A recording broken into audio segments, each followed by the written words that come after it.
what's up? This is Off the Shelf, and you may notice a few things that are different. One, we're not sitting on the couch. Two, we're actually outside. And three, we're in New York City. We're here at JHU Comics, which is one of my favorite comic book shops ever. As always, I'm Antonio. This is Ryan. You know, people are changing about you, Ryan. I don't know. It's been off for a while. I don't know what's going on. My name. My name. So I'm on the wrong show. I'm on the wrong show. Just kidding, folks. Ryan is actually on assignment. He's north of the wall interviewing White Walkers and the Wildlands. He's going to be back with that next week. This is the amazing artist, Takeia Dunlop.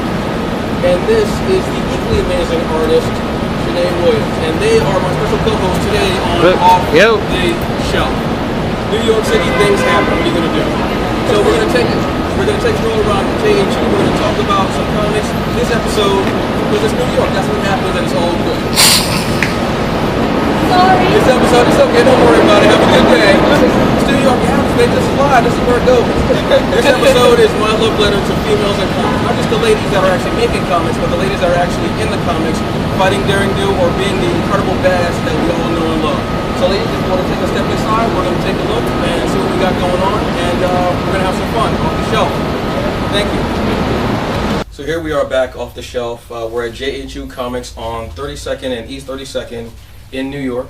And they were so gracious to actually let us film here. Thank you so very much for that. No problem. All right. You want to introduce yourself, let the world know who you are, what's going on here at JHU? My name is Renee Rosa. I'm one of the managers here at JHU Comic Books. I also handle a lot of the events and signings and stuff like that here, as well as sell a buttload of comics because I love them fucking things. But yeah, no, I mean, there's a lot to be said about comics right now. I think we're hitting a very good time period.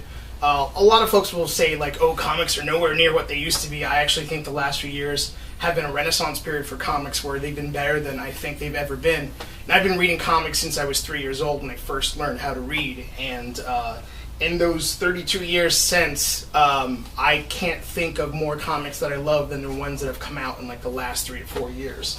So it's a really good time to start reading comics if you haven't already. I'm guessing if you're watching this, you already read comics. If not, I would say hit pause and then read some comics and then regain where you were at so you can understand more about what's going on. Or, you know what, watch the show, read the comic while you're watching it. I mean, whatever you want to do, multi-purpose, yes. Multitask it. Come on, let's do it. I've been coming here for just over a year now, ever since you guys moved. Because I actually came in, it was on Free Comic Book Day. I actually came in this year, and I came in last year on Free Comic Book Day. And I know that was around the time that you guys actually opened up JHU. Yeah, last year, it was basically all timed to close down the old location and open up here, based around Free Comic Book Day, and also just the way things were working out business-wise. Technically, JHU Comic Books is a different entity than what Jim Hanley's was, but it's, you know, branched off of the same ownership. So Jim Hanley is no longer part of the. I mean, he was done with Jim Hanley's universe and, you know, moved away and was retiring basically from the business. The other two owners, Nick and Ron, did not want to stop. So, you know, they forged forth and made a new company, kept that JHU from Jim Hanley's universe as part of its legacy, because who could forget, you know what I mean? It was anyone who ever went to Jim Hanley's universe generally loved Jim Hanley's universe because it was a fun place. I'm a manager of this place now, but, you know, I was a regular for years before I ever started working here, and the allure for me more than anything else was you could do this. You could come here and have a conversation about comic books, and people were friendly, and there was no bias, no stigma, you know what I mean? Yeah, it didn't matter if you were a man or a woman or straight or gay or black or white or whatever. There was none of that, you know, oafishness that comes a lot of times with the stigma, unfortunately, of the world of comic books. So that, I think, is the allure of the place more than anything else. It's the personality of our regulars, of the people that work here, and the mutual love for comics that we have in general. And that's what I love, just even saying that, in fact, because comic books are for, I mean, everyone. They have all ages. There's mature, there's leading lady, there's horror, there's sci-fi, there's LGBTQ comics. It ranges for everybody, so that's a great thing, and I love the fact that whenever I come in here, you guys are very knowledgeable, always nice. I mean, just a very professional group of people, but still just a nice shop in general. And every time I come here, and I've never had a bad time here. So thank you very much for letting us film. No problem. And we're going to start talking about some comic books. Sure. Because this is basically my love letter to the females of comics and the ladies of comics, thank you very much once again to all the ladies out there who are writing, doing the art, the characters that are in there.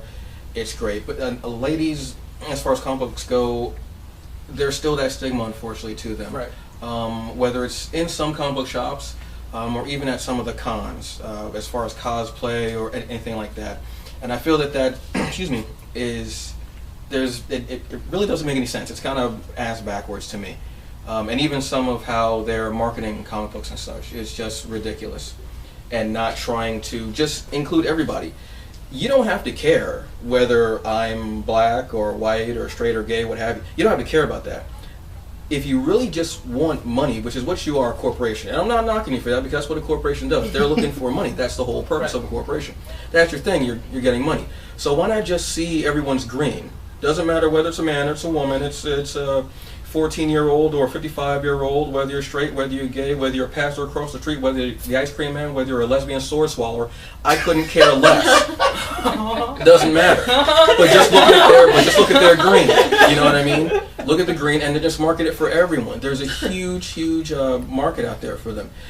But in the last couple of years, I've noticed that it is opening up a little bit more. You are hearing more names, not just female characters, but also creators that are coming up more and more, and you're hearing their names. And they're becoming very powerful in the business, too. Yes, exactly. So you have, writers like Catherine Immonen, Gail Simone, and,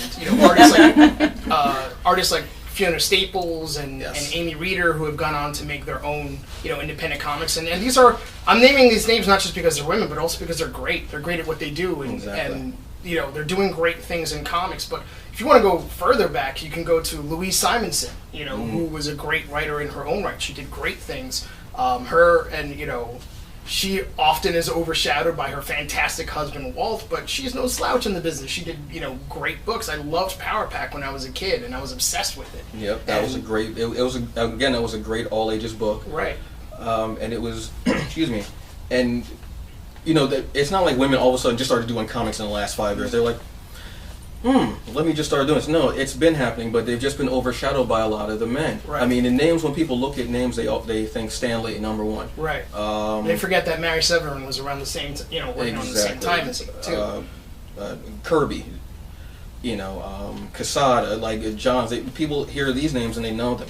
But start looking at the actual creative cast that is working on a book. See a lot of female names, whether it's the author, writer, whether it's the artist, whether it's the colorist, whether it's somebody in that company. Look, check out the names. A lot of women are coming into comics more and more, and they're starting at one point, and then they're just getting up there as they work through the bench. Just like it should be with anybody. You just work your way up. And that's what a lot of ladies are doing. But the ladies are working sometimes 2-3 times as hard because they have to be taken seriously. And that's just making them stronger. That's making their work even better. And that's why they're coming out with these amazing books and leaving a lot of these guys who, to be quite honest, are dinosaurs now in the dust. So... Well, I mean, there's a lot to say when you have comics like Miss Marvel, who it went to 4 printings for the first issue, something like that. We couldn't keep it in stock. No matter how many times it was printed, it was selling out every single time we got it in. And that was for multiple reasons. Number one, I'm from Jersey City, so I was finally proud to have a hero from Jersey City. Something other than a Toxic Avenger from New Jersey. I forgot all about that. Wow. Sorry, that kind of makes sense. Not that I have a problem with the Toxic Avenger. I love the Toxic Avenger, but come on. We need something a little more positive. She's also a young female who happens to be Muslim. So you've got all of that going on. It's kind of like an almost marketing civil rights perfect storm. Exactly. You know what I mean? It was obviously they created this character to be like that for a reason, which could be horrible, but it's been good. So it worked. It wasn't just pandering. It was actually creative. Like they've done a good job with the comics so far. And that's a big deal. You know, things like that are a big deal because we don't see that enough. Usually it's like, oh, this character comes out as gay because it's a great marketing idea, but then they won't follow through with exactly. it, you know? We're going to have these characters get married, and then you're never going to hear about them again. Right. Marvel! At least they let them get married. Yes, they did. You know, Batwoman is going to be forever a bachelorette, unfortunately for her. I'm not even going to cough on that one. Forget it. You know, I mean, let's face it. I mean, that's part of the problem. Sadly, yes. And hopefully, as time goes on, these issues start to get more ironed out because it's not just a race or sexuality thing. It's just a people thing. You know what I mean? Like, if you want to tell the full stories of these characters, you need to let them be people. You need to treat them like human beings, just like you would an actual person. So they need to go through the whole gamut of emotion and range and everything else that a person goes through for those stories to be interesting. And if you don't do that, then they get stuck in this little box.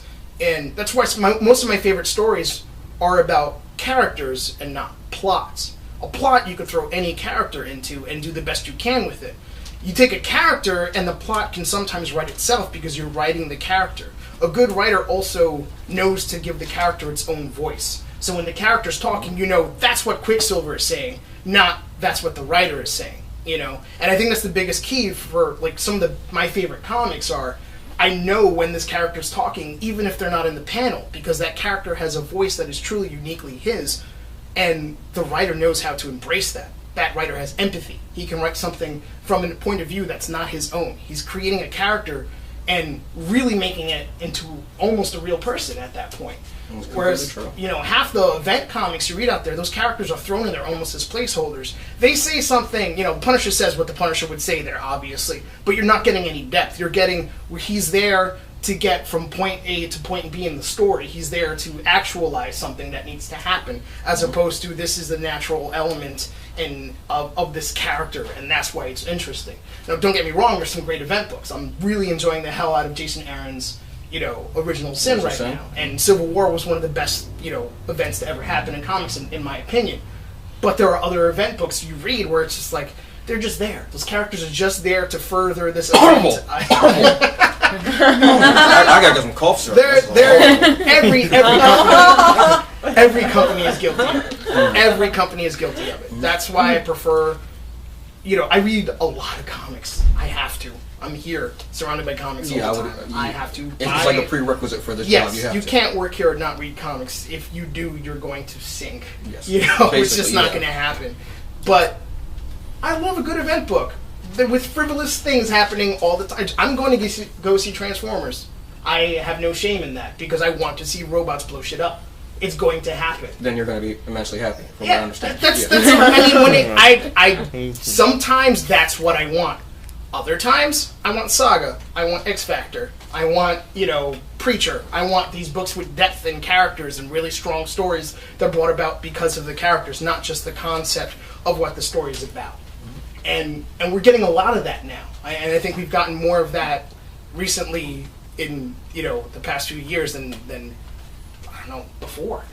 True. It started really with small stories here and there, people actually doing this, and then now it's become, you know, I would say a lot of the credit goes to the publisher at Image. Like they're embracing these creators forging their own destiny and putting out these stories that are really character based and, you know, stem from a love of the industry in itself. It's almost like Kickstarter and all those, you know, crowdfunded books are becoming a reality because of people wanting different stories. And wanting to put something, just because Image is coming out with stuff that I think they just have a dartboard with random words on it, blindfold, they just throw 3 darts, and whatever that dart lands on is what they make that story of.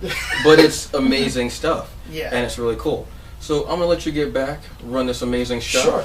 I'll be back to talk to you in a little bit later. No problem. Right now, we're gonna walk around, pick up a couple of books, check them out, and let you know what's going on. Takeia and Sha-Nee are gonna come along. They're gonna help out. They're gonna let me know what's going on, and we're also gonna see what they got going because they're amazing artists, like I said, up and coming, names you should be looking for. All right, off the shelf. We'll be right back. Thank you.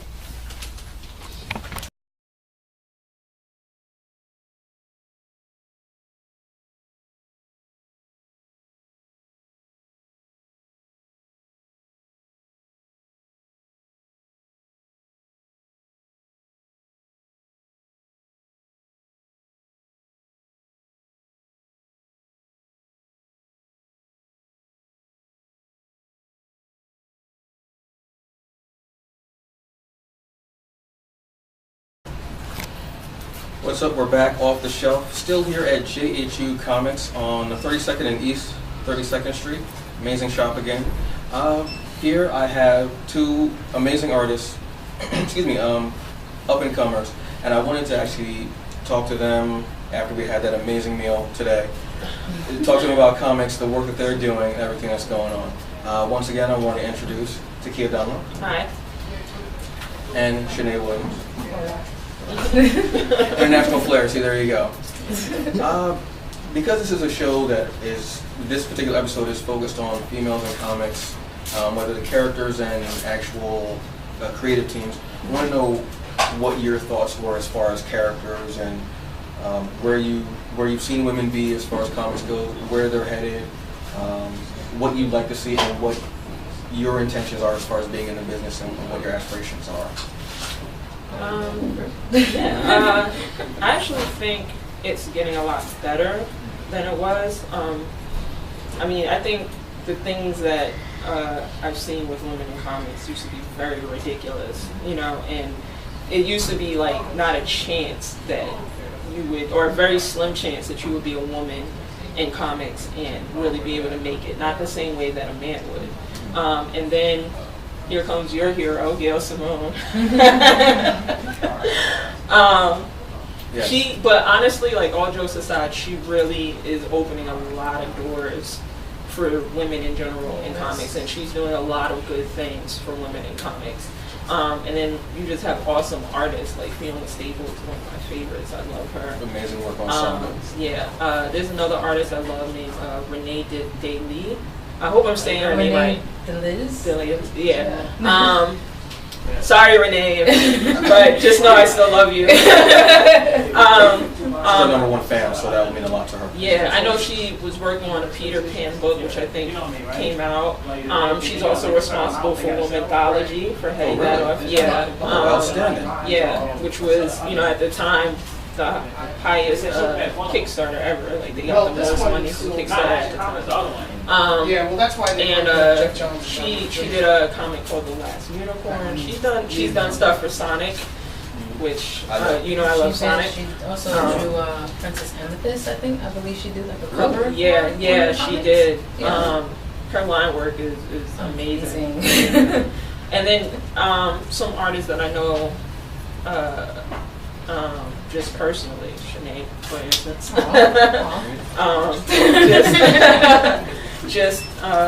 Just doing a lot of things.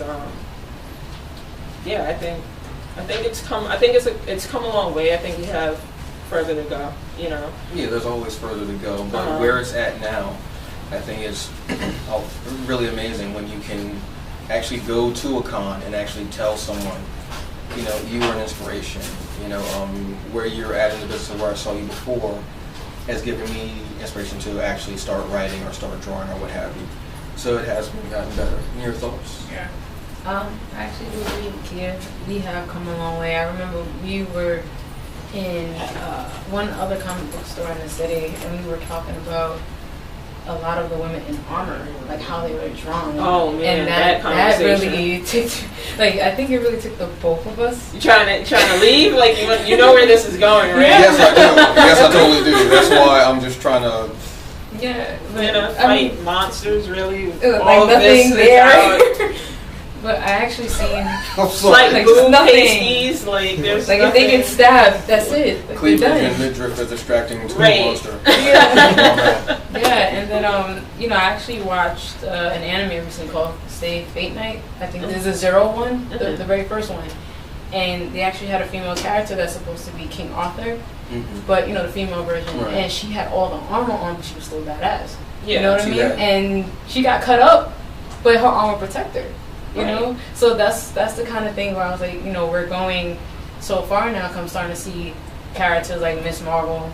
She's an American, but she's also Muslim, which is a great step up because they're getting into religion as well. And there's many people that are Muslim, they're Christian, they're Buddhist, they're reading comics. And you know, comics has nothing to do with religion so much, at least not from what I've been reading, but you know, it's a medium that everybody would enjoy. There's also like characters like they actually dressed up Captain Marvel, they actually dressed her up.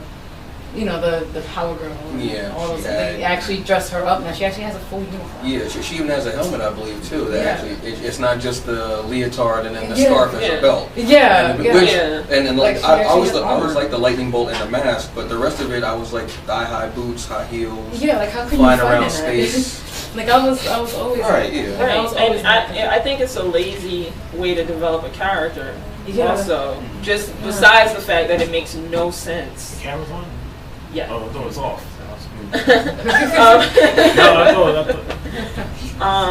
But just besides the fact that it makes no sense whatsoever, I just think it's lazy character development, or character design, I should say, because you should make a character that makes sense to their environment, and if you have a character who's fighting monsters or whatever, protect them. Right. They should wear something to protect themselves. Because think about it this way, women that go off to war, they have to put on their uniforms and all the protective gear to prevent them from getting hurt or getting shot at. And if they do get shot, they have a bulletproof vest on. Exactly. There was a time, like, Witchblade was the biggest offender. Yeah. And the thing was, there were some Witchblade comics that I read that actually the stories were pretty good. But you can't get past. Exactly. Like, how does she fight in that? Like, the anime, I don't know if you saw the anime. The anime was even more ridiculous. Yeah, I saw that. That felt like but I actually do like where it's going, because the females are getting stronger and stronger, and they're becoming more opinionated. Like with one of my favorite female artists, Saya Om, and I'm trying to remember all of these names. Saya Om, Amy Reeder, even like going way back. Fua Richardson, Shauna Mill. Shauna is incredible. Fua and Shauna. There's so many female artists that I've met personally. Lana is good. Yeah, Lana's really good. Her comics are so funny. Yes, and I'm even going way back. Jackie Ormus. Yeah. And she was the very first black female, African American female to do comics. Yeah. So I think we actually did come a long way, because it gives a different perspective in storytelling, as well as character development, right? And as well as the comic industry overall. And sometimes I wonder if, the big two, maybe they just don't want the landscape to change. Like, because I noticed they'll do stuff to appease female writers, or female comic book readers, but then it seems like it goes back to the same thing, and so you start having some of the characters, they are more pandering. It's excuse me, and they're not taking it as seriously because they're trying to stick with their core audience, which is 18 to 35, I think it is, males, strictly, usually straight white males, or at least closeted males. Let's be real. But you know what? And it's the time has gone by where it was women in refrigerators, which is another term that I love from Gail Simone. And it's just, they're not just plot. Just worship. Yeah. Just bring a statue here. Yes. The cameraman is balancing with this. But it's just, the women just aren't plot twists now, where it's someone who, that male character has to find a reason to use his powers or his ability, whatever his gift is, to do something good. And it has to be a catalyst of his wife, girlfriend, or mother, or what have you, whatever female character is central to him, being beaten, robbed, raped, tortured, being hit in the face with a banana cream pie, getting a paper cut, stubbing her toe, she can't tie her shoelace, so she gotta get Velcro, whatever it is, and that time is weaning away. It's not just women just being, you die, so now I have to avenge you, so that's why I'm using my powers. You were beaten in an alley, like being mugged. You. Yeah, seriously. Thank you. Thank you. But I'm just saying, that's probably how that would go down. Yeah, and that time has gone by. I mean, you still, I don't see so much as far as characters now in origin stories, but that was usually like a go-to, was that we need a reason for this guy to do what he's doing. Yeah. Let's have his wife be killed. Right. And then he has to go after that guy. That time is going by. Women are actually becoming central characters. They're becoming lead characters. They're becoming characters that actually matter in the stories. and some of the female characters, they're even stronger than the men that they're with. They're more lethal than the men that they're with. They're funnier than the men that they're with. They're just, and I shouldn't say better characters, but characters that you gravitate more towards than the male character does.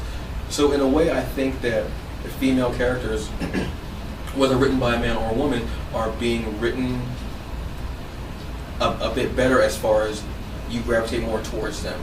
I don't find it so much as far as Big Two, but in Image I found a lot of characters like that, where that's coming along more. So that's a great thing, and it's still going along. But the list of names that you can mention as far as creators, writers, artists is amazing. I mean, from Gail Simone, like you were saying, Eric Alexander with yes. Max. That's all I can say. Max. Mr. Purier, such a lucky man. Emma Rios, Amy Reeder, like you were saying, and the list goes on and on and on till the break of dawn. It's on. So there are so many out there that are doing it and just making the landscape so much bigger and giving more inspiration and showing that they can write female as well as male characters too. They're not just sitting there writing female characters. They're writing male characters as well and doing a great job of it. So it's showing that you don't have to be that particular person in order to. You can only write what you are. I mean, you do have a more of an insight, obviously, to writing what you are, but that they're venturing forward and doing more characters and just blowing the landscape up lately. I mean, so many books have been nominated for Glyphs or Eisners. I mean, Saga alone. Right. Right. I mean, so it's definitely getting better. Still have a long ways to go, but again, it's getting better. Right. So we're going to take a break, and then these ladies are going to show the work that they're doing and what's coming up for them, and we're going to marvel, salivate. Eyes are going to bug out at the art that's going on with these ladies. All right, so this is Off the Shelf.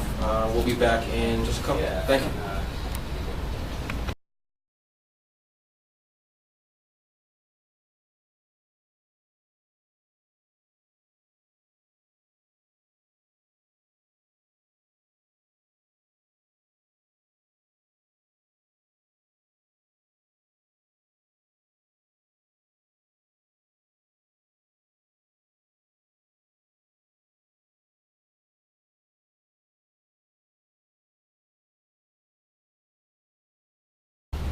So we're back off the shelf, still at JHU Comics, one of the best comic shops in New York, 32nd East 32nd Street. Check it out, always a great place.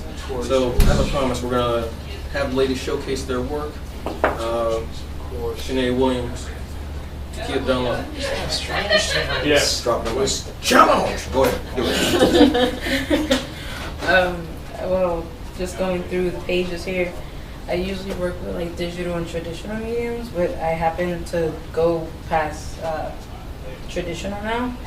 I use markers, I use inks, watercolors now, and I kind of downgraded the digital a little bit. But just flipping through my artwork, most of it's very traditional, and Wonder Woman. And I do a lot of females because for some odd reason, just to empower the blank pages. Sorry about that. The blank pages actually. I do a lot of originals too. And I'm into like a lot of sci-fi and fantasy kind of things, as well as superhero. But I kind of touched upon sci-fi and fantasy first, and kind of did my originals here, the digital and traditional. Yeah, I use Copic markers. All this was Copic markers here. I don't know if you can actually see it. And then these were like straight up digitals. Which I have fun doing digital, but for some odd reason, traditional feels more satisfying. Yeah. So I ended up doing that. And this is actually the last piece of the book, which is traditional. And that is it. Now, if someone wanted to go and check out your work, what website would they go to? Do you have your own page on Facebook? Do you have a website? Yes, I do. I actually have a Facebook page. It's called S Arts and Design. Tumblr page is swilliams1.tumblr.com. And I actually do have www.webs.com. Now, the websites we will have at the end of the show, during the credits, there's going to be actually a bonus scene like in the Marvel movies, too. You got to check it out. Parfait all day. Parfait, that's what we're going to say. So we'll definitely have those up so you can check out their work, see what's going on, and if they're open, hopefully take commissions, because the artwork is amazing. Now we're going to Takeia. So a lot of the stuff I've been doing has actually been digital lately. This is actually a piece from an art book that I'm coming out with called Red Tape, and it's basically going to be some black and white pieces with like red accents all throughout the sketchbook, and I'm trying to do things that people haven't seen from me before. I usually do comic book style or cartoony kind of pieces, and I kind of wanted to kind of throw some more realistic stuff in there. This one is from a series called the Dragon Queen series. Shout out to Yvonne Nicholas and Kyle Chaney Jr. Yes. Kyle did the colors for this. Yvonne is the writer, and great people to work with. I love both of them, so hi guys. Check out her books. It's called the Dragon Queen series. She's got a ton of them out right now, and excellent writer. These are just like sketches that I've done, concept work that I've done. This is Mega Man. I did this a long time ago, and I actually just sort of found it, so just threw it on my tablet. This is a character of mine named Mel from a story that I'm working on called The Forgotten. It's more concept work with her. This is also another piece that's going to be in my sketchbook. And what?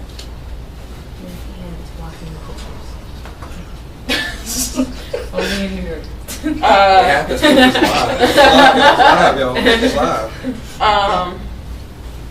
This is just more sketches that I've done. This is actually from a comic book called Pathways that will be out soon. I did it with Justin Martin as the writer, and Lancelot Catan is the colorist on it. So I'll be talking more about that soon. I don't know how much I can say about it right now, but we'll be talking more about that soon. This is another page from that same comic. This is another character sketch of Yvonne's character Rain from the Dragon Queen series. This is just me being crazy and wanting to do some fan art. So Sparkster was one of my favorite games back in the day for the Sega Genesis, so I did drawing with him. Storm, Waffle Woman. Waffle Woman. Yeah, ironically, we just had waffles today, so there you go. It all comes back around. It's always the universe coming back around. And I did Wolverine as a Moogle, and just gonna go past that one. And this is another version of my character, Mel. And that's it. Now, if someone wanted to check out your art, what have you got going? You got a Facebook page? You got a site? You can hit me up at my website is takeiamarie.com. For those of you who don't know how to spell my name, it's Takeia Marie, M-A-R-I-E. That's my middle name. TakeiaMarie.com. That's my personal website, or you can hit me up on Facebook under the same name as well.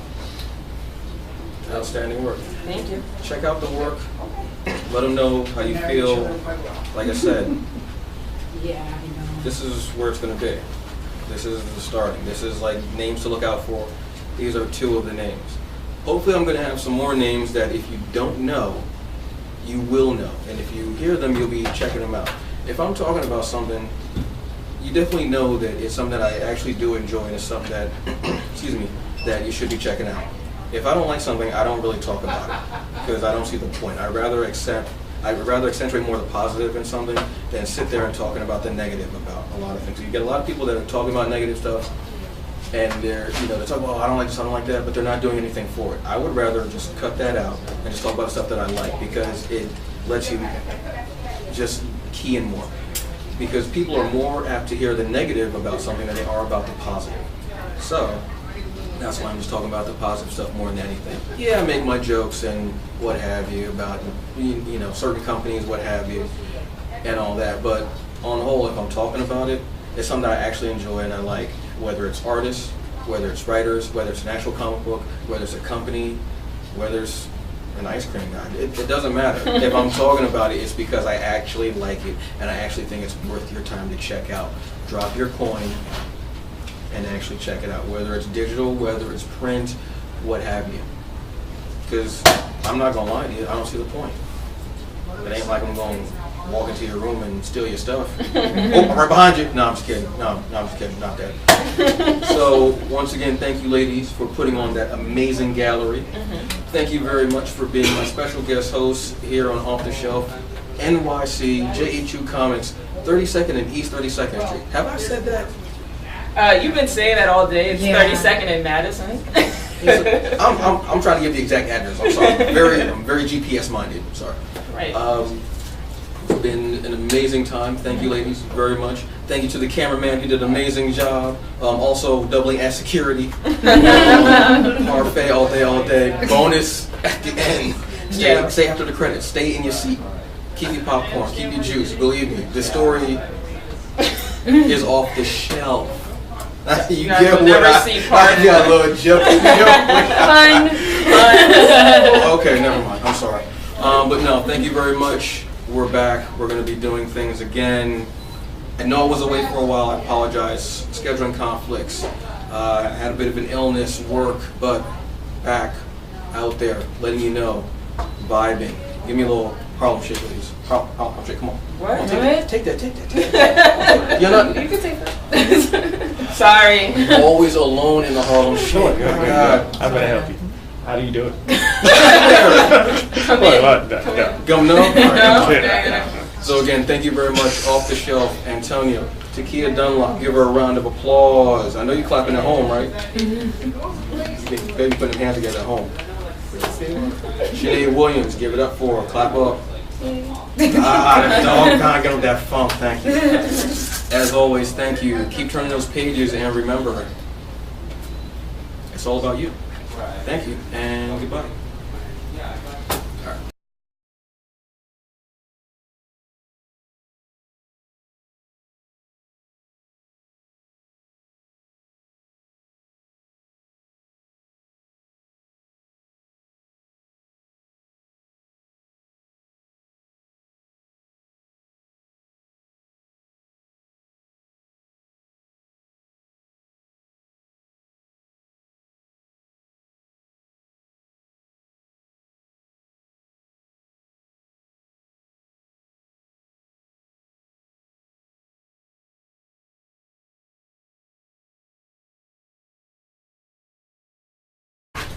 Okay, so here's that bonus footage that we definitely promised you. That's the cameraman who's out of the shot, so I'm gonna move around a little bit. Alright, so it's like this. Okay, so we're standing here filming, doing what it is that we are doing today, talking about women in comics and them actually making a niche and being strong, independent, and doing their thing. Then we get a guy coming over asking, "Oh, is that camera on? Oh, y'all doing some type of thing? Oh, all right, I'm gonna step back." Steps back for about 10, 15 minutes while we're still talking, parlaying, doing the thing. We end the shot, dude comes over. What does he do? Oh, so you read your stuff, huh? Oh, you read comic books? Alright. But wait, first he went in the bathroom, freshened himself up a little bit. I don't think he washed his hands, huh? I hope he washed his hands. Not a hand wash or no water running down. Because I talked to his mom yesterday and I know the boy don't wash his hands. Came out, gave me one of these. Then walked over to my girl Sha-Nee and was like, "Oh, you read and stuff?" Like, I can't even pick up a Green Arrow comic without this dude coming up and like, "Oh, that's the new 52. You read too?" I am in a comic book store and we're talking about comics. Never mind, what do you was think? holding comics, doing an interview about comics. Yeah. Surrounded by comics. That was mind blowing. Like, what? So, not only does he give my wife the look and then looks at me and goes like this. And it was basically like, hey, honey, I got that parfait for you. You know, I can't get you a Big Mac. But I definitely got you on that parfait. I'm a little They're like this week. holla at me. Hit me on the Twitter. 140 characters or less. Because I ain't got time for all them words and stuff. I don't be reading like you do, baby girl. So that's our after credits bonus. Outstanding. I think that was much better than Thanos. I think that was much better than The Collector. Oh, am I spoiling these movies for you? You should have seen them already then. Much better than Apocalypse. Much better all that. That was gold. priceless. And So- ironic. So he's the guy, exactly, he's the guy that we're talking about in the comic book shops, making it uncomfortable for women to go in and buy comics that they enjoy or even speak about comics in some intelligent way. Ladies and gentlemen, boys and girls, children of all ages, America. Also, he's still waiting out in front. You got that parfait with them sprinkles. I got that parfait. I got an extra blueberry for you. And thus ends another episode of Off the Shelf. Thank you and good night.